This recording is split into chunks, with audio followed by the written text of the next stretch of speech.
उपाध्यक्ष महोदय, हमारी खाद्य समस्या गरीबी की व्यापक और बड़ी समस्या का एक अंग है और गरीबी की समस्या का सामना करने के लिए आवश्यक है कि देश में स्थिरता हो और कानून की व्यवस्था बनी रहे।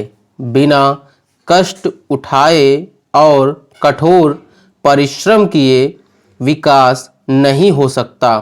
जब तक हम अपने देशवासियों को इन कठिनाइयों को और कष्टों को सहन करने के लिए तैयार नहीं करते और स्वयं भी इसके लिए तैयार नहीं रहते, हम उन्नति नहीं कर पाएंगे, बल्कि हमारी अवनति होने लगेगी। हमने अपनी योजनाओं को बड़े विश्वास से बनाया है। हम इस बात को पूरी तरह अनुभव करते हैं और इस बात पर बल देते हैं कि योजना के आवश्यक भाग को स्वयं हमें अपने प्रयासों से पूरा करना चाहिए। हमें यह नहीं मान लेना चाहिए कि हमें विदेशी सहायता अवश्य मिलेगी और ना ही हम किसी भी कीमत पर विदेशी सहायता लेने को तैयार हैं।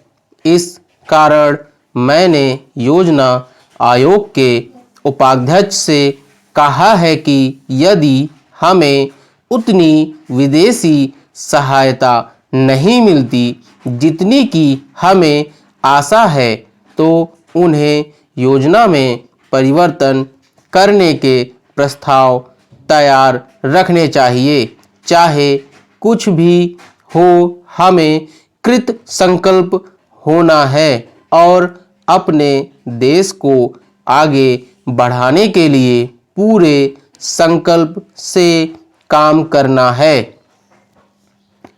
भारत असफल नहीं हो सकता।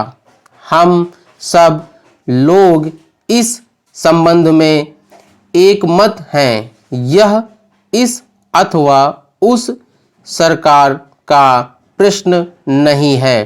प्रश्न यह है कि हमें असफल नहीं होना है। कोई भी ऐसा देश जो अपनी उन्नति का संकल्प कर लेता है और इस काम को मिलकर करने के लिए दृढ़ प्रतिज्ञ होता है, कभी भी असफल नहीं हो सकता। देश में स्थायित्व केवल हमारे और हमारे विकास के लिए आवश्यक नहीं है, बल्कि पूरे एशिया में स्थायित्व के लिए यह आवश्यक है। एक माननीय सदस्य ने सेलम में इस्पात का कारखाना न लगने देने के लिए षड्यंत्र का उल्लेख किया है। उन्होंने इस संबंध में मेरा हवाला दिया है।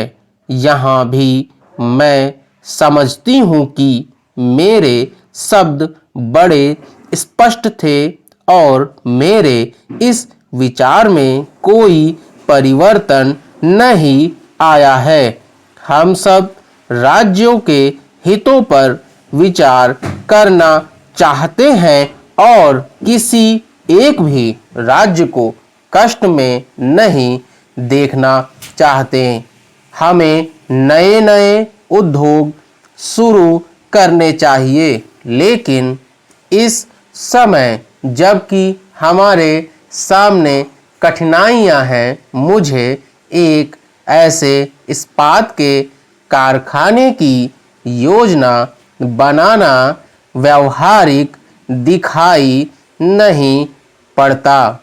विराम। Audio Jungle।